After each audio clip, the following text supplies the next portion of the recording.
আমার নাম্বারটা রাখেন 9434017399, একটু যোগাযোগ করবেন।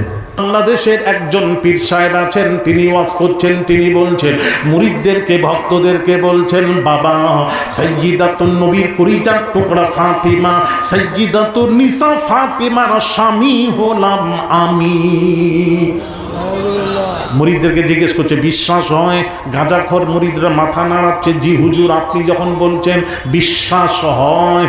জোরে বুঝতে পারছেন, আমি আর নাম টাম বলবো না, ছেলেরা যারা ঘাটাঘাটি করে তারা বুঝতে পারছে। হ্যাঁ, কি বাগি বাগি আমি বলতে পারছি, বুঝতে তো সে আর নেই দুনিয়াতে। আরো বড় কথা বলেছে, কি জানেন? বলেছে আল্লাহকে একটা কাজ বললাম, আল্লাহ করে দিলেন না। আল্লাহকে আমি এক ধমক দিলাম, আমার ধমক খেয়ে আল্লাহ আমার কাজটা করে দিলেন। বাপরে, ইবলিশ তার কাছে এসে স্যালুট করে, বাপরে আমি ইবলিশ বেহেশতে থাকাকালীন আজাজির আমিও আল্লাহকে ধমক দিইনি, তুই আল্লাহকে ধমক দিস? তুই তো আমার দাদু। ইবলিশ বলতে থাকে, উরি বাপ, স্যালুট করতে থাকে। কত বড় ইবলিশ চিন্তা করে, ও কত বড় ইবলিশ। ও যখন মারা গেল, ওর যখন মৃত্যু হলো, আমার ছেলেরা ঢাকাতে, বহু ছেলেরা, আমি ওকে জিজ্ঞেস করলাম, বাবা সংবাদ যখন পেলাম, জিজ্ঞেস করলাম, দেখো তো এত বড় পাপ করেছে, এত বড় পাপ করার পর তার চেহারা শুকর বানর হওয়ার কথা, দেখ গিয়ে একটু খবর নিয়ে আমাকে জানাও তো, তার চেহারা শুকর বানর হয়েছে কিনা জানাও। খবর নিয়ে বলল, না হুজুর, শুকরও হয়নি, বানরও হয়নি। আমি মনে মনে করছি, নিশ্চয়ই এত বড় পাপ করার পরও চেহারা শুকর বানর না হওয়ার পেছনেও কোনো রাজ রহস্য লুকিয়ে আছে। আমি ওটা খুঁজছি, ইনশাল্লাহ পেলে আপনাদের কখনো বলবো। ইনশাল্লাহ একটা নিশ্চয়ই কোনো রহস্য আছে পেছনে, ওটা খোঁজ করতেই হবে, ওটা খোঁজ করতেই হবে। যদি আপনারা তাড়াতাড়ি পেয়ে যান, আমার মুল্লা আলী কারি রহমাতুল্লাহ আলাই মিরকাতের মধ্যে ব্যাখ্যা করেছেন, 72 যে জাহান্নামে যাবে, এরা ইহুদি নয়, খ্রিস্টান নয়, নাসারা নয়, অমুসলিম নয়, মুসলমানদের মধ্যে, কালমা পড়নেওয়ালাদের মধ্যে, নামাজ পড়নেওয়ালাদের মধ্যে, রোজা রাখনেওয়ালাদের মধ্যে 73 দল হবে। 72 যাবে জাহান্নামে, এক দল যাবে জান্নাতে। সাহাবীরা আরজ করলেন, ক্বালু মান হিয়া ইয়া রাসূলুল্লাহ সাল্লাল্লাহু আলাইহি ওয়াসাল্লাম, ইয়া রাসূলুল্লাহ, ওই দলটি কোন দল জান্নাতে যাবে? জিজ্ঞেস করলেন, নবীজি উত্তর দিচ্ছেন, ক্বাল, একটু জেনে নিন, মা আনা আলাইহি ওয়া আসহাবি, রাওয়াহু তিরমিজি। নবীজি বলছেন যে আমাকে, মা আনা, যে আমাকে মানার মতো মানলো, ও আসহাবি, আর আমার সাহাবীকেও মানার মতো মানলো, এই দলটির নাম হলো নাজিয়া, নাজাত প্রাপ্ত দল। এই দলটির নাম হলো আহলুস সুন্নাহ ওয়াল জামাআত। এই দলটি যাবে আল্লাহর জান্নাতে। ভাইরা আমার, এই দলটি যাবে আল্লাহর জান্নাতে। তো এবার আসুন, এখানে একটু বোঝার আছে, মানা, আমি যদি বলি রসুলকে কে মানে না, সবাই হাত তুলবেন, বলবেন আমরা সবাই নবীকে মানে। একটা হলো মানা, আর একটা হলো মানার মতো মানা। দুটোর মধ্যে পার্থক্য, কথা বলেন, আমার বাংলা বোঝেন না আপনারা? হ্যাঁ, বোঝেন তো, একটু বলেন। দুটোর মধ্যে পার্থক্য আছে। এখানে নবীকে মানলে হবে না, মানার মতো মানতে হবে। এখন প্রশ্ন আসবে, মানার মতো মানা কোনটাকে বলা হয়? আমরা যেটা, সেটা মানার মতো মানা নয়। আসুন, মানার মতো মানা কারা মেনেছিল, আমি দু একটি কথা বলবো। রাসূল পাক সাল্লাল্লাহু আলাইহি ওয়াসাল্লাম যখন মেরাজ থেকে ফিরলেন, মেরাজ, আচ্ছা একটা কথা বলতে পারবেন, কোন নবী মেরাজে গেছিলেন? বলতে পারবেন একজন? সামনে থেকে জিজ্ঞেস করছি, কোন নবী মেরাজে গেছিলেন? হ্যাঁ, আমাকে যদি আপনারা কেউ আজকে এই মুহূর্তে প্রমাণ করাতে পারেন আমাদের নবী মেরাজে গেছিলেন, আমি 5,000 টাকা তাকে খেতে দেব খুশি করে। একজন দেন। আমাদের নবী মেরাজে গেছিলেন। ব্যাখ্যা একটু বোঝার চেষ্টা করুন, ব্যাখ্যার মধ্যে পার্থক্য আছে। শোনেন, আমি আপনাদের মাহফিলে আসি নাই, আমাকে দাওয়াত করে আনা হয়েছে। ভালো করে বুঝবেন, আমি আসিনি, দাওয়াত করে আনা হয়েছে। নবীজি বলছেন, আল্লাহ পাক বলছেন, এ আমার হাবিব, আপনাকে যদি কেউ জিজ্ঞেস করে আপনি মেরাজে গেছিলেন, আপনি বলবেন, রসুলকে যেই জিজ্ঞেস করছে আপনি মেরাজে গেছিলেন, নবী বললেন, আমি কবে বলেছি মেরাজে গেছিলাম? আমি কবে বললাম মেরাজে গেছিলাম? আমি যাইনি, আল্লাহ আমাকে নিয়ে গেছেন।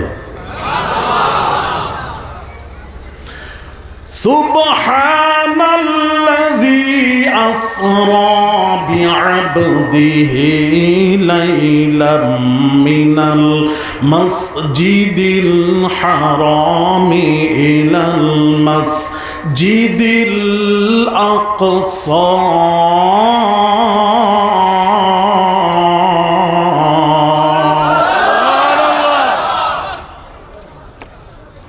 সুবহানাহু তাআলা আসরা, যিনি নিয়ে গেলেন, বিআবদিহি, তার বান্দাকে, লাইলান, রাত্রিতে, মিনাল মসজিদিল হারামি ইলাল মসজিদিল আকসা, মসজিদুল হারাম থেকে মসজিদুল আকসা নিয়ে গেলেন। নবী জাননি, নবী কোথায় গেছেন বলুন? নবী তো উম্মে হানির বাড়িতে আরাম করছিলেন, কেউ বলেছেন হাতিমে আরাম করছিলেন। নবী তো জাননি, ওটা তো মুসা নবী তুর পাহাড়ে গিয়ে বলেছিলেন, রব্বি আরিনি, আল্লাহ তোমাকে দেখব, রব্বি আরিনি। আল্লাহ পাক বললেন, লান তারানি, তুমি আমাকে দেখে সহ্য করতে পারবে না, পারবে না, না দেখব, না দেখব। জব তুর পে মুসা নে আরিনি কাহা, ये अर्श से फौरन आई निदा, बेहोश बेहोश ना हो जाना मूसा, हम पर्दा उठाने वाले हैं। ए मूसा बेहोश हो जाবে না তো, পর্দা তুলছি। তো শেষ পর্যন্ত মুসা নবী দেখেই ছাড়লেন। খায়ের, আমি ওদিকে যাচ্ছেন, অনেক লম্বা হবে, আমার অনেক কথা বলতে হবে।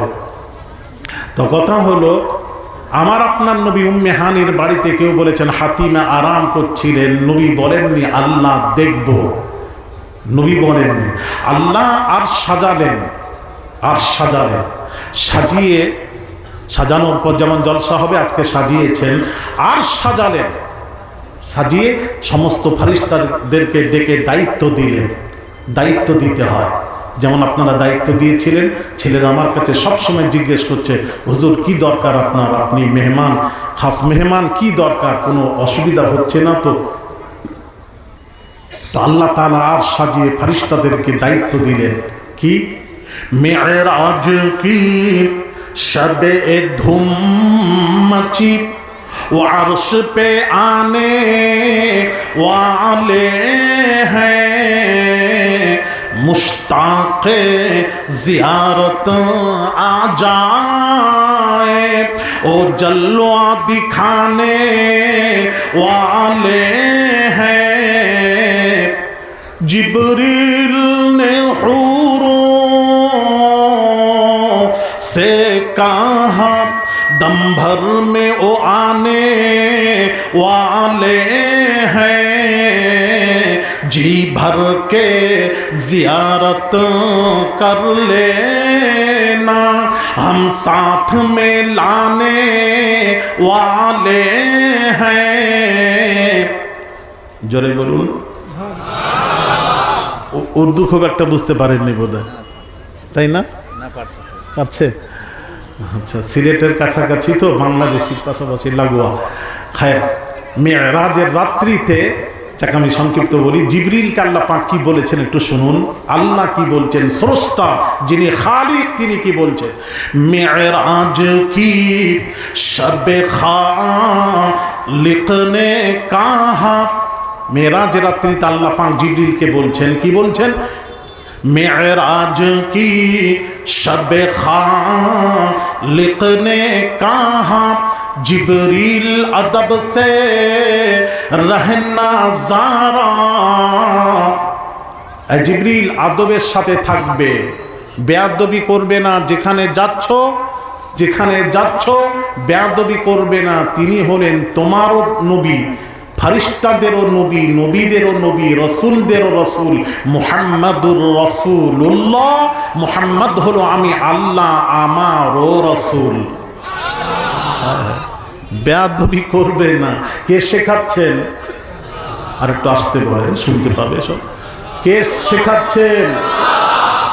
জিবরিলকে আদব শেখাচ্ছেন। আদব, বেয়াদব বেনাসিব, বাদব বানাসিব। বেয়াদব আল্লাহর রহমত থেকে বঞ্চিত। আল্লাহর রহমত ছাড়া জান্নাতে যাওয়া সম্ভব নয়। বেয়াদবের খাতায় নাম তুলবেন না, সোনা হাতে ধরে বলি। আর আদব শিখতে গেলে তাসাউফ দরকার। পীর ও মুর্শেদ, হাক্কানি পীর ও মুর্শেদ গ্রহণ করে আধ্যাত্মিক জগতে না গেলে, আমি দেখেছি গোটা দুনিয়াতে তরিকাপন্থীদের কাছে আমি আদব দেখেছি। আদব, কেননা তাসাউফের প্রথম সবক হলো আত-তাসাউফু ওয়া হুয়া ফিল আদাবি। তাসাউফের প্রথম সবক হলো আদব, আদব, আদব। চিন্তা করেছেন আজ আমাদের আদব নেই।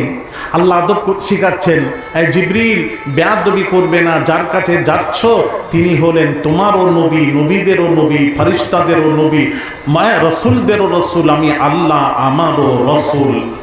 বেয়াদবি যেন না হয়, আল্লাহ পাক পাঠাচ্ছেন বেয়াদবি না হয়। আদব শিখাচ্ছেন। ভাইয়ের আমার, শুধু জিবরিল নয়, একটু বলি, আজরাইল, আমার নবীর রূহ কবজের সময় আল্লাহ আজরাইলকে পাঠালেন। ওরে আজরাইল মালাকুল মউত, শোনো রে আজরাইল, তুমি যাও আমার হাবিবের কাছে যাও, আমার হাবিবের কাছে যাও, আমার হাবিবের কাছে যাও। ওরে আজরাইল সকল নবীদের রসুলদের কাছে যেভাবে গেছিল ওইভাবে নয়। যার কাছে যাচ্ছ রূহ কবজের জন্য পাঠানো হচ্ছে রে আজরাইল, সে হলো তোমারও নবী, তো অন্য ফারিস্তাদেরও নবী, নবীদেরও নবী, রসুলদেরও রসুল। তার সাথে যেন বেয়াদবি না হয়। আল্লাহ আজরাইলকে শেখাচ্ছেন। হ্যাঁ, আজরাইলও যখন নবীজির কাছে এসেছিলেন, ভেতর থেকে ফাতিমা গড়াগড়ি দিয়ে কান্নাকাটি করছিলেন। রসুল মার্জে মতে মুবতালা, কান্নাকাটি করছিলেন। আজরাইল প্রবেশ করেই অনুমতি চাচ্ছেন, ইয়া রসুল আল্লাহ, ভেতরে প্রবেশের অনুমতি দিন, আমি আজরাইল এসেছি, আজরাইল এসেছি, অনুমতি দিন। আপনাদের কাছে যখন, আমাদের কাছে আজরাইল যখন আসবে, অনুমতি নিয়ে ঢুকবে তো? হ্যাঁ, কথা বলেন। তাহলে যারা বলছে রসুল আমাদের মতন, ওহী ছাড়া কোনো পার্থক্য নেই, ওদের কাছে বোধহয় আজরাইল অনুমতি নিয়ে ঢুকবে। তোমার মনে বেয়াদব কোথাকার। আমার সামনে বলো না কেউ থাকো তো রসুল আমাদের মতো, ওহী ছাড়া কোনো পার্থক্য নেই, একটা মৌলবি থাকো দাঁড়িয়ে বল। রসুল বোঝেন, রসুল বোঝেন। রসুল না বুঝলে কিছুই বুঝলেন না আপনি। আমি নবীকে বোঝাতে এসেছি আপনাদের সামনে। আকীদা ঠিক করুন, মূলটাকে ঠিক রেখে এগোতে থাকেন। মূল হলোই আকীদা।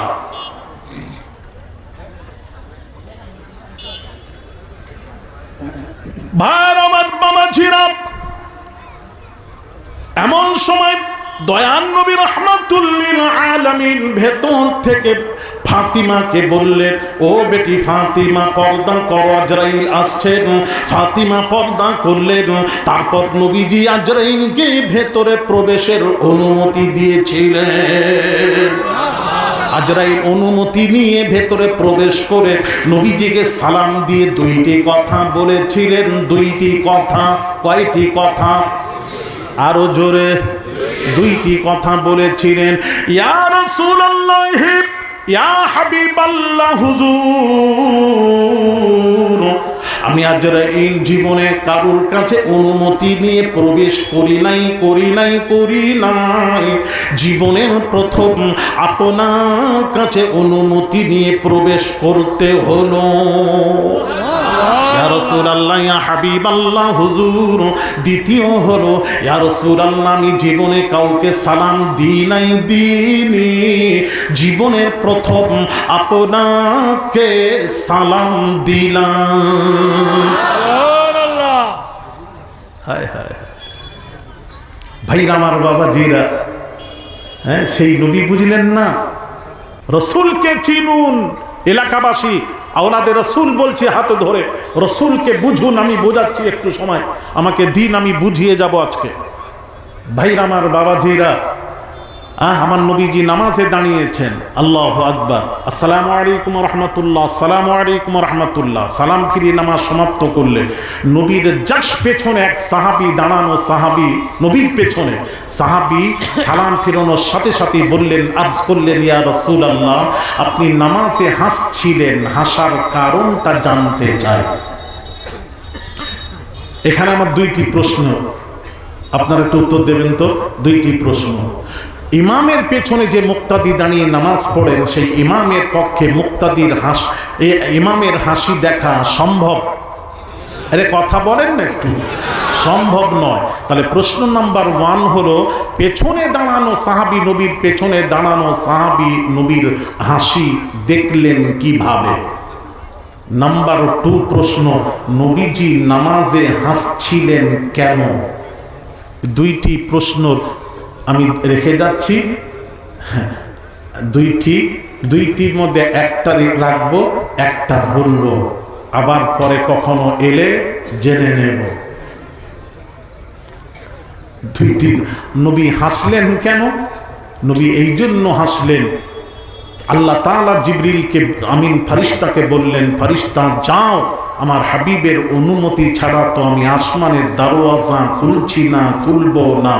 পুনরায় জিবরিল আমিন নবীজির কাছে হালাতে নামাজ অবস্থায় এসে বলছেন, ইয়া রাসূলুল্লাহ, আপনাকে না বলে চলে গেছিলাম, আল্লাহ ঢুকতে দেন নাই, আপনার পারমিশন ছাড়া আল্লাহ ঢুকতে দেবেন না, তাই পারমিশন নিতে এসেছি। এই কথা শুনে নামাজ অবস্থায় নবীজি মুচকি হেসেছিলেন।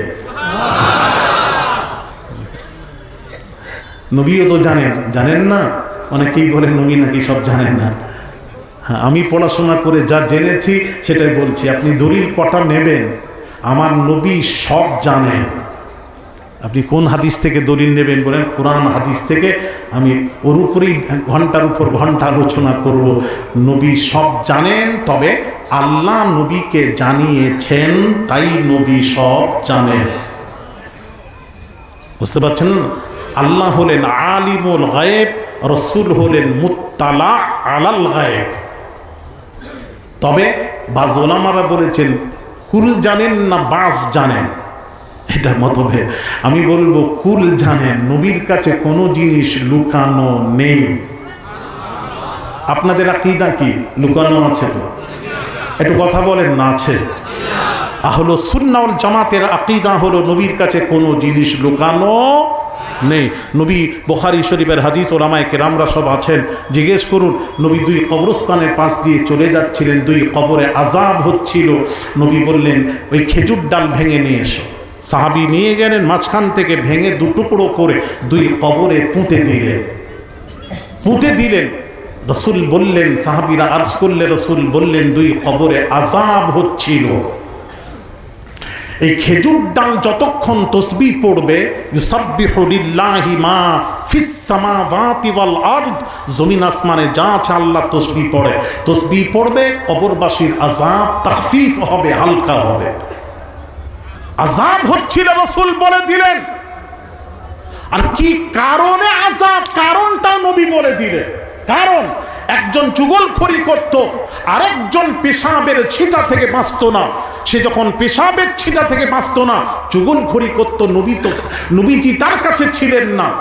তারপর নবী জানলেন কি করে, কি কারণে আযাব হচ্ছিল, কারণটাও, আযাবের কারণটাও মুস্তাফা বলে দিলেন। তাহলে আমার নবীর কাছে কি লুকানো আছে বলুন? কোনো জিনিস লুকানো নেই, লুকানো নেই, লুকানো নেই। ভাইরা আমার, বাবাজিরা, হ্যাঁ, বুখারী শরীফের হাদিস, হ্যাঁ, বুখারী শরীফ কিতাব বাদিল খালক খুলে দেখুন। হ্যাঁ, উমর ফারুক আমিরুল মুমিনিন খলিফাতুল মুসলিমিন উমর ফারুক রাদিয়াল্লাহু তাআলা আনহু তিনি বলছেন রাসূল পাক সাল্লাল্লাহু আলাইহি ওয়াসাল্লাম কি করলেন, একদিন আমাদের মাঝে এলেন। কামা ফিনা নবী সাল্লাল্লাহু আলাইহি ওয়াসাল্লাম মাকামান ফাআখবারনা আন বাদিল খালকি হাত্তা দাখালা আহলুল জান্নাতি মানাজিলাহুম ওয়া আহলুন নারি মানাজিলাহুম হাফিজা যালিকা মান হাফিজাহু ওয়া নাসিয়াহু মান নাসিয়াহু। রাওয়াহুল বুখারী কিতাব বাদিল খালক। আমিরুল মুমিনিন খলিফাতুল মুসলিমিন উমর ফারুক রাদিয়াল্লাহু তাআলা আনহু বলছেন, নবীজি আমাদের মাঝে তশরিফ এনে দুনিয়ার পৃথিবীর শুরু থেকে নিয়ে শেষ পর্যন্ত, হ্যাঁ, কে কোথায় থাকবে মৃত্যুর পর, কে কোথায় থাকবে, জাহান্নামে কোন তাবকায় থাকবে, কোন স্তরে থাকবে, জান্নাতীরা কোন জায়গায় থাকবে, কোন স্তরে থাকবে, রসুল আমাদেরকে সব বলে দিলেন। যার মনে ছিল, যে মনে রেখেছে, যে ভুলে গেছে, সবটাই রসুল বলে দিলেন। জোরে বলুন। তাহলে আমার নবীর কাছে কোনো জিনিস লুকানো নেই। ভাইরা আমার, বাবাজিরা, নবীর কাছে দূরের কথা, আল্লাহর ওলিদের কাছে তো অনেক বেশিরভাগ লুকানো নেই। ওলিরাও তো জানেন না? একটু জোরে বলুন, জানেন না? হ্যাঁ, ওলিরাও তো জানেন। ভাইরা আমার, বাবাজিরা, এখন আমি যদি বলি কুল জানেন, সব জানেন, এখন প্রশ্ন আসতে পারে, বুখারী শরীফ থেকে কোনো মৌলানা, কোনো মৌলবী আপনাদেরকে বলতে পারে, উনি তো মেদিনীপুর থেকে, পশ্চিমবঙ্গ মেদিনীপুর থেকে এসে বললেন রাসূল সব জানেন। হ্যাঁ, এখন প্রশ্ন করতে পারে সব জানেন, তো সব যখন জানেন, ইফকের ঘটনা বুখারীর, আম্মা জান আয়েশা সিদ্দিকা রাদিয়াল্লাহু তাআলা আনহা ওই কাজায়ে হাজাত করতে গেলেন, হার পড়ে গেছে। আম্মা জান আয়েশা সিদ্দিকা রাদিয়াল্লাহু তাআলা আনহা এসে উঠে বসলেন। যিনি উট পরিচালনা করবেন উনি দেখেছেন আম্মা জান আয়েশাকে বসার পর গলায় হাত দিয়ে দেখলেন হার নেই। আম্মা জান আয়েশা পুনরায় আবার খুঁজতে গেলেন। এমন সময় যার দায়িত্ব ছিল উটের, উনি মনে করেছেন আম্মা জান আয়েশা উটের উপর আছে। উট তো পর্দার মতো ঘেরা ছিল। উট ওখান থেকে রওনা দিয়েছেন রসুলের দরবারে, আর এদিকে আম্মা জান আয়েশা এসে দেখছেন উট নেই, সাওয়ারি নেই, ওই জায়গায় অপেক্ষা করছেন। ওদিকে উট চলে গেল, নবীজির দরবারে নিয়ে যাওয়া হলো, আয়েশাকে নামানো হবে, দেখা যাচ্ছে আয়েশা উটের পৃষ্ঠে নেই। তখন রসুলের কাছে যারা ছিল তারা বলতে লাগলো, ইয়া রাসূলুল্লাহ, আয়েশা নিজের জোয়ানি মিটানোর জন্য অন্য বাড়িতে রাত কাটাচ্ছে, জোয়ানি মিটাচ্ছে। জোরে বলুন নাউযুবিল্লাহ। তোহমত দিল, তোহমত। আয়েশাকে যখন নিয়ে আসা হলো, আম্মা জান আয়েশা সিদ্দিকা রাদিয়াল্লাহু তাআলা আনহাকে নিয়ে আসা হলো, রাসূল তখন আম্মা জান আয়েশার উপর সন্দেহ করলেন।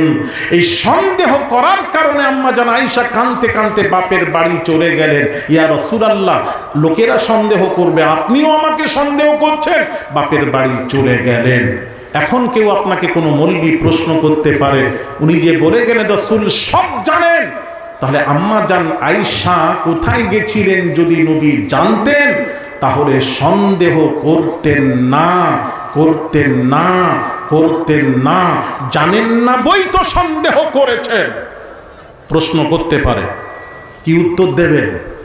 নাম্বার 2, বাংলাদেশের একজন পীর সাহেব আছেন, তিনি ওয়াজ করছেন, তিনি বলছেন মুরিদদেরকে, ভক্তদেরকে বলছেন, বাবা সাইয়্যিদাতুন নবীর কলিজার টুকরা ফাতিমা, সাইয়্যিদাতুন নিসা ফাতিমার স্বামী হলাম আমি। মুরিদদেরকে জিজ্ঞেস করছে, বিশ্বাস হয়? গাঁজাখোর মুরিদরা মাথা নাড়াচ্ছে, জি হুজুর, আপনি যখন বলছেন বিশ্বাস হয়। জোরে বুঝতে পারছেন, আমি আর নাম টাম বলবো না, ছেলেরা যারা ঘাটাঘাটি করে তারা বুঝতে পারছে। হ্যাঁ, কি বাগি আমি বলতে পারছি, বুঝতে তো সে আর নেই দুনিয়াতে। আরো বড় কথা বলেছে, কি জানেন? বলেছে আল্লাহকে একটা কাজ বললাম, আল্লাহ করে দিলেন না। আল্লাহকে আমি এক ধমক দিলাম, আমার ধমক খেয়ে আল্লাহ আমার কাজটা করে দিলেন। বাপরে, ইবলিস তার কাছে এসে স্যালুট করে, বাপরে আমি ইবলিস বেহেশতে থাকাকালীন আজাজির আমিও আল্লাহকে ধমক দিইনি, তুই আল্লাহকে ধমক দিস, তুই তো আমার দাদু। ইবলিস বলতে থাকে, উরি বাপ, স্যালুট করতে থাকে। কত বড় ইবলিস চিন্তা করে, ও কত বড় ইবলিস। ও যখন মারা গেল, ওর যখন মৃত্যু হলো, আমার ছেলেরা ঢাকাতে বহু ছেলেরা, আমিও জিজ্ঞেস করলাম, বাবা সংবাদ যখন পেলাম জিজ্ঞেস করলাম, দেখো তো এত বড় পাপ করেছে, এত বড় পাপ করার পর তার চেহারা শুকর বানর হওয়ার কথা, দেখ গিয়ে একটু খবর নিয়ে আমাকে জানাও তো তার চেহারা শুকর বানর হয়েছে কিনা জানাও। খবর নিয়ে বলল, না হুজুর শুকরও হয়নি বানরও হয়নি। আমি মনে মনে করছি নিশ্চয়ই এত বড় পাপ করার পরও চেহারা শুকর বানর না হওয়ার পেছনেও কোনো রাজ রহস্য লুকিয়ে আছে। আমি ওটা খুঁজছি, ইনশাল্লাহ পেলে আপনাদের কখনো বলবো ইনশাল্লাহ। একটা নিশ্চয়ই কোনো রহস্য আছে পেছনে, ওটা খোঁজ করতেই হবে, ওটা খোঁজ করতেই হবে। যদি আপনারা তাড়াতাড়ি পেয়ে যান, আমার নাম্বারটা রাখেন 9434017399, একটু যোগাযোগ করবেন। ভাইরা আমার, বাবাজিরা, কথা বুঝতে পেরেছেন কত বড় শয়তান? হ্যাঁ, আস্তাগফিরুল্লাহ আযীম। তাসাউফ শিখেছে, কোরআন হাদিসের জ্ঞান নেই। আমরা হাদিস শরীফে পড়ে দেখলাম, জিবরিল আমিন এসে বলছেন, ইয়া রাসূলুল্লাহ, ফাতিমার আলীর বিবাহ আপনি দুনিয়ায় পড়িয়ে দিন। রাসূল ফাতিমার আলী দুনিয়ায় পড়িয়েছিলেন, জোরে বলুন সুবহানাল্লাহ। ফাতিমার স্বামী হলেন শেরে খোদা আলী কাররামাল্লাহু ওয়াজহু। কোন শেরে খোদা? আম্মা জান আয়েশা সিদ্দিকা রাদিয়াল্লাহু তাআলা আনহা আবু বকরকে জিজ্ঞেস করছেন, আব্বা জান আমি দেখেছি যে মাহফিলে যে মজলিসে আলী থাকেন শেরে খোদা, আপনাকে দেখেছি এক দৃষ্টি আলীর দিকে তাকিয়ে থাকেন, কারণটা জানতে চাই। আবু বকর বলছেন, বেটি আয়েশা, রাসূল পাক সাল্লাল্লাহু আলাইহি সাল্লামের পাক জবানের পাক কথা নবীকে বলতে শুনেছি, আলীর দিকে তাকানোটাও হলো ইবাদত। এই জন্য যে মজলিসে আলী থাকেন এক দৃষ্টি শেরে খোদার দিকে তাকিয়ে থাকি। আলী হলেন পাক পাঞ্জেতানের মধ্যে শেরে খোদা। কোন শেরে খোদা? যার সম্পর্কে রাসূল বলেছেন, আনা মাদিনাতুল ইলমি ওয়া আলীউন বাবুহা, আমি হলাম জ্ঞানের শহর, আলী হলেন ওই জ্ঞানের দরওয়াজা। আল্লাহু ইয়াসিমুকা মিনান নাস।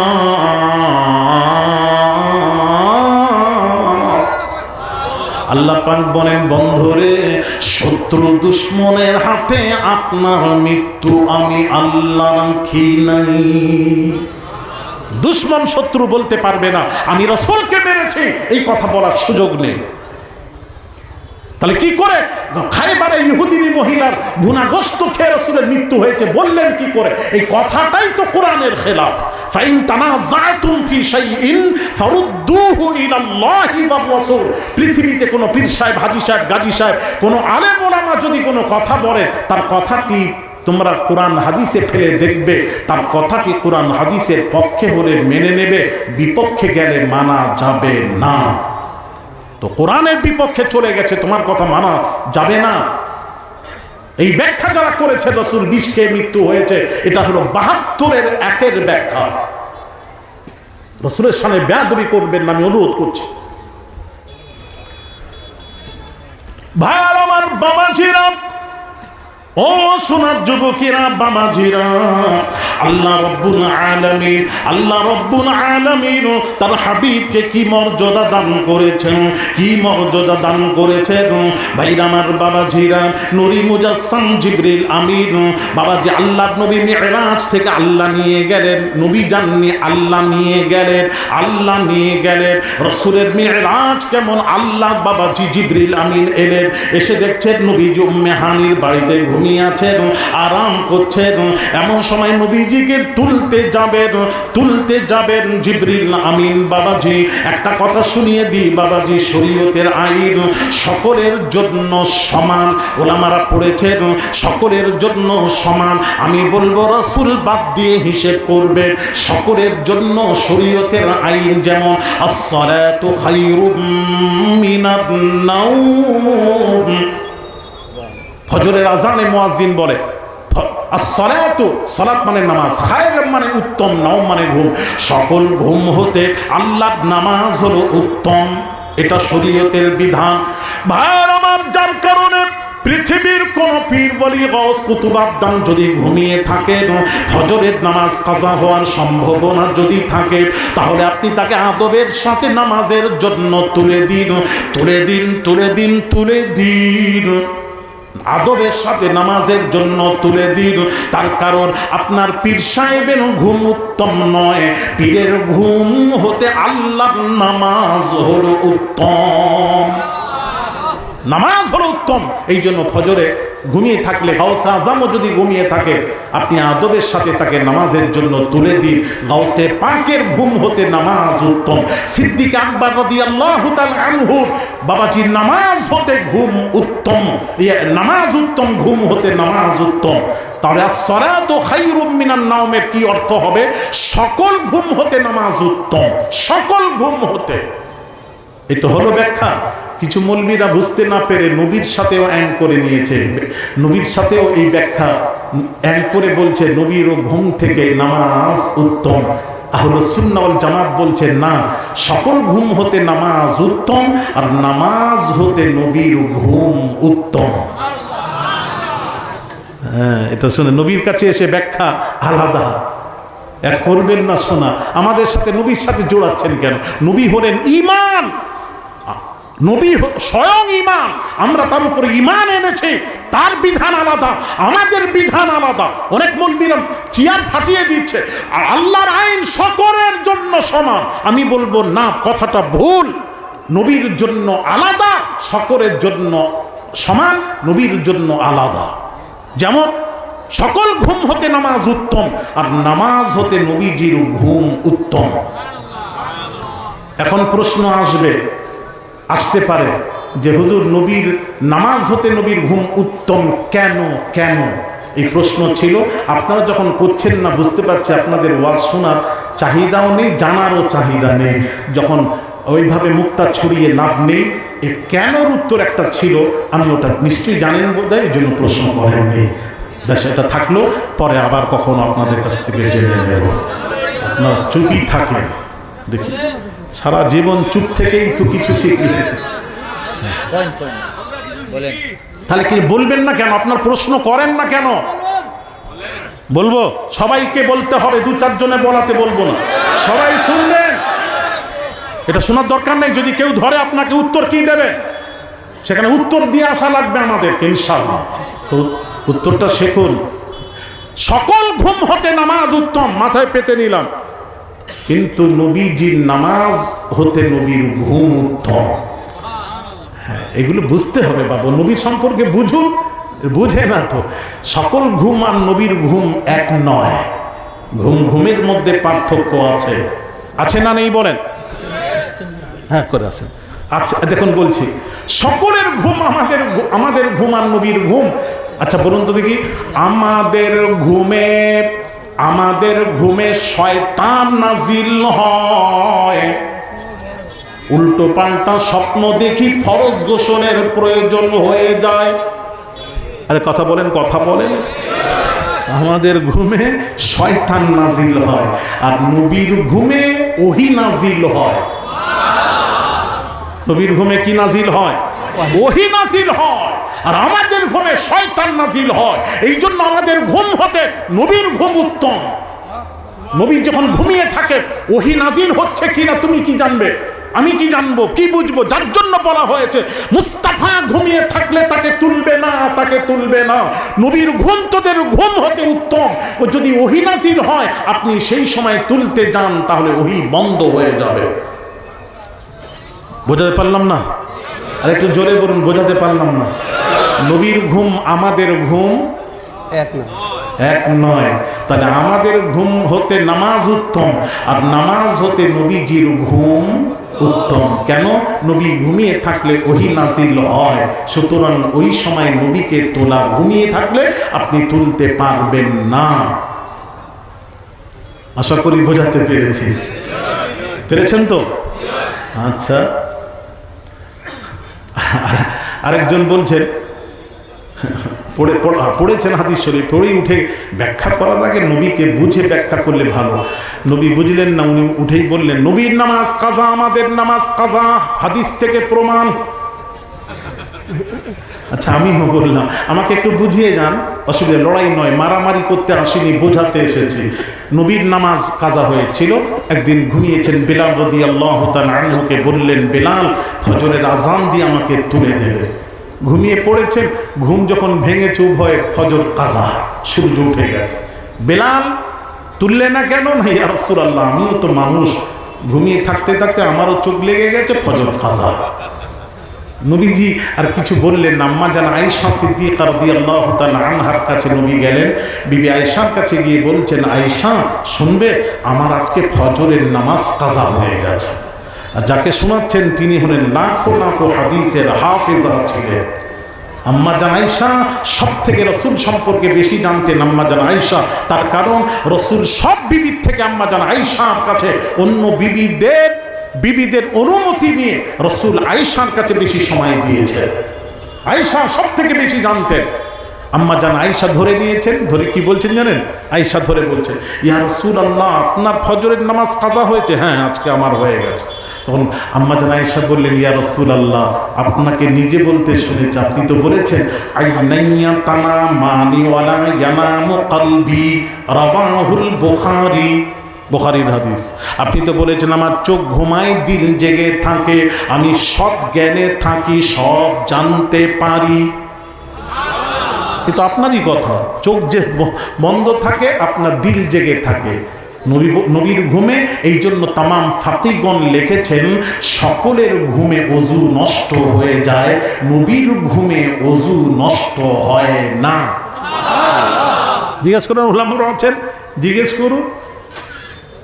হ্যাঁ তাহলে নবীর ঘুম আমাদের ঘুম ওইটাই তো বোঝাচ্ছি, একটু বুঝেন না, পার্থক্যগুলো বুঝে নিলে তো দ্বন্দ্ব থাকে না। আম্মা জান আয়েশা বলছেন ইয়া রাসূলুল্লাহ আপনি তো নিজেই বলেছেন আমার চোখ ঘুমায় দিল জেগে থাকে, সব জ্ঞানে থাকি, সব জানতে পারি। তখন সব জ্ঞানে থাকেন, সব জানতে পারেন, ফজরটা কাজা হলো ওটা জানতে পারলেন না। নবী আয়েশাকে টিপে দিলেন, আয়েশা চুপ করো, নিশ্চয়ই এর মধ্যে কোনো রহস্য লুকিয়ে আছে। হ্যাঁ কি লুকিয়ে আছে ওদিকে যাচ্ছি না, এখান পর্যন্ত থাক। এই হাদিস এবার আমি মৌলবি পড়লাম, পড়ে উঠে গিয়ে বক্তৃতা দিলাম নবীরও নামাজ কাজা, আমাদেরও নামাজ কাজা, নবী আমরা সমান, হাদিস দিয়ে প্রমাণ। না নবীকে এক করে দিলেন, কি আশ্চর্য। এই জন্য তো বলি দুটো জ্ঞানের দরকার। এই একটা জ্ঞান শিখেছেন তো এই জন্য পরিপূর্ণ জায়গায় পৌঁছতে পারছেন না। এই জন্য ইমাম মালিক রাহমাতুল্লাহ আলাইহি বলতে বলতে চলে না, হ্যাঁ তাসাউফ শিখলো, কোরআন হাদিস ইলমে ফিকহের জ্ঞান শিখলো না, সে হলো জিন্দি, অবিশ্বাসী, বেঈমান, কাফের, মানা যাবে না। মান তাফাক্কাহ ওয়া লাম ইয়াতাসাওয়াফ, এক ব্যক্তি কোরআন হাদিস ইলমে ফিকহের জ্ঞান অর্জন করলো, আধ্যাত্মিক শিখলো না, ইমাম মালিক রাহমাতুল্লাহ আলাইহি তার সম্পর্কে বলছেন ফাকাদ তাফাসসাক, সে হলো ফাসিক। ফাসিকের ইক্তিদা শরীয়তে জায়েজ নয়। তাহলে দুইটিকে মানা যাবে না। তাহলে প্রশ্ন মানবেন কাকে? মান জামা বাইনাহুমা ফাকাদ তাহাক্কাক, যার মধ্যে দুইটি জ্ঞান থাকবে, কোরআন হাদিস ইলমে ফিকহেরও জ্ঞান থাকবে, আল্লাহ আধ্যাত্মিকেরও জ্ঞান থাকবে, যে দুই জ্ঞানে জ্ঞানী সেই হলো আলেমে হাক্কানি। জোরে বলেন, এদেরকে মেনে চলুন, বিভ্রান্তিতে পড়বেন না, পথভ্রষ্ট হবেন না। ফুলতলি পীর সাহেব আল্লাহ কি নিয়ামত তাকে দান করেছেন, আল্লাহর ওলি তারা। ভাইরা আমার, বাবাজির, এই জন্য হক পীরের আপনারা অনুসরণ করুন।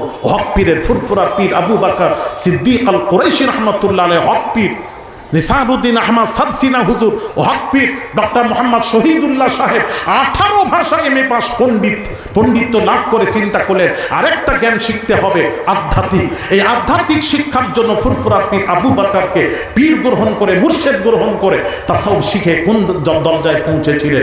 অনেক কথা ওদিকে যাচ্ছি না ভাইরা আমার, বাবাজিরা। তাই বলবো রসুলকে চেনার চেষ্টা করুন, না চিনে আমরা অনেক কিছু বলে ফেলি। এই যে রসুলের নামাজ কাজা হলো, এর পেছনেও তো কোনো রহস্য আছে। রসুলের নামাজ কাজা হতে পারে না হাদিস অনুযায়ী, কারণ নবী বলছেন চোখ ঘুমায় দিল জেগে থাকে, সব জ্ঞানে থাকি, সব জানতে পারি। যিনি সব জানতে পারেন তার নামাজ কাজা হতে পারে না। তাহলে কাজা কেন হলো? প্রশ্ন কেন হলো, আল্লাহ কেন করালেন? আরে নবী তো শরীয়ত, নবীর সোজা হয়ে দাঁড়ানো শরীয়ত, আস্তে করে ঝুঁকবেন ঝুঁকাটা শরীয়ত, মাথা মোবারকটা জমিনে রাখাটা শরীয়ত, নবীজির তাহিয়াতে বসা শরীয়ত, নবীজির ঘাড় সালাম ফেরানো শরীয়ত, মুচকি হাসা শরীয়ত, চুপ থাকা শরীয়ত, নবীর যাবতীয় কাজটাই শরীয়ত। জোরে বলেন সুবহানাল্লাহ। আমার চ্যালেঞ্জ থাকলো, আজকে কেউ থাকলে বলেন যেখানে রাসূল নেই সেটা সেই ইবাদত হতে পারে না। ইবাদতের জন্য শর্ত হলো মুস্তাফা থাকা। এখন প্রশ্ন করতে হবে আমাকে, অনেক প্রশ্ন, রাসূল না থাকলে সেটা ইবাদত হতে পারে না, সেটা ফরজ ওয়াজিব হতে পারে না, শরীয়ত হতে পারে না। ওলির আমল কখনো শরীয়ত হয় না। নবীদের আমল হচ্ছে, নবীদের কাজ হবে শরীয়ত। ভালো করে বুঝেন। এখন একটা প্রশ্ন উত্তর দেবেন, একটু দিই। হাজী সাহেব কারা আছেন এখানে? হজ করতে গেছেন, হাত তোলেন তো কারা আছেন? হাজী সাহেব, হাজী সাহেব হজ করেছেন, আচ্ছা কোন সালে? আর কেউ নেই সামনে থেকে? কেউ নেই? আরে আল্লাহ, হাজী সাহেব নেই? এই তো হাজী সাহেব। আচ্ছা আচ্ছা আচ্ছা, হাজী সাহেব বলবেন সাফা মারওয়া দৌড়ানোটা কি? ওয়াজিব। মাশাআল্লাহ, খুব ভালো তো। আচ্ছা, সাফা মারওয়া, এই উত্তরটা শুনুন, প্রশ্নটা শুনুন। সাফা মারওয়া কে দৌড়েছিলেন? দৌড়ি কেন করবেন? মানুষ তো হজ করতে গেছেন, ভালো মানুষ, দৌড়ি করবেন কেন? সাফা মারওয়া দৌড়ন কেন? উত্তর দেবেন তাড়াতাড়ি। মা হাজরা দৌড়েছিলেন, খুব ভালো। মা হাজরা দৌড়েছিলেন, একটা কারণ ছিল, পানি ছিল না, দৌড়েছিলেন। এখন তো পানির অভাব নেই, এখন কেন দৌড়বো? প্রশ্ন। হাজরার দৌড়ানোটা আল্লাহ পছন্দ করেছেন, খুব ভালো উত্তর। হ্যাঁ, এখনো প্রশ্ন করিনি, উত্তর এইবার প্রশ্ন করছি। হাজরার দৌড়ানোটা ওয়াজিব হলো কিভাবে? যে বললো না ওয়াজিব, তো ওলির আমল কখনো শরীয়ত হতে পারে না, ওলির আমল ফরজ ওয়াজিব হতে পারে না। তাহলে মা হাজরার দৌড়ানোটা ওয়াজিব হলো কিভাবে? এটাই প্রশ্ন। হাজী সাহেব কি বলছে?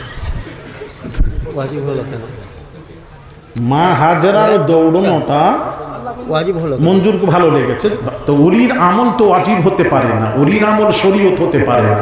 তাহলে মা হাজরার আমলটা শরীয়তে ওয়াজিব হলো কি কারণে? এটাই প্রশ্ন।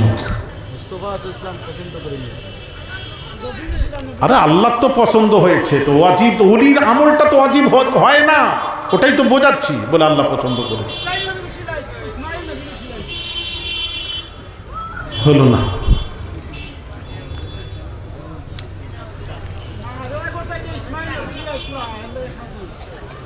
আমাদের উম্মাতে মুহাম্মাদির জন্য আল্লাহ ওয়াজিব করলেন কি কারণে? হ্যাঁ, পরে আবার ইনশাআল্লাহুল আজিজ শোনাবো আপনাদেরকে। এখন যে কথায় যাচ্ছি বলবো, আমার বাবাজিরা এগুলো জানেন, নবীজি ওটা শরীয়ত, মা হাজরার আমলটা আল্লাহকে ভালো লেগেছে। আল্লাহ ওয়াজিব বানাবেন কিভাবে? আল্লাহ তো জানেন মা হাজরার দৌড়ানোটা ওয়াজিব হতে পারে না। মানুষ আসবে, হ্যাঁ, ওহাবিরা আসবে, হ্যাঁ, ৭৩ দল হবে, ৭২-এর যারা তারা আসবে, এসে বলবে ওলির আমল করতে পারি, নাও করতে পারি, এটা ফরজ ওয়াজিব নয়, অস্বীকার করতে পারে।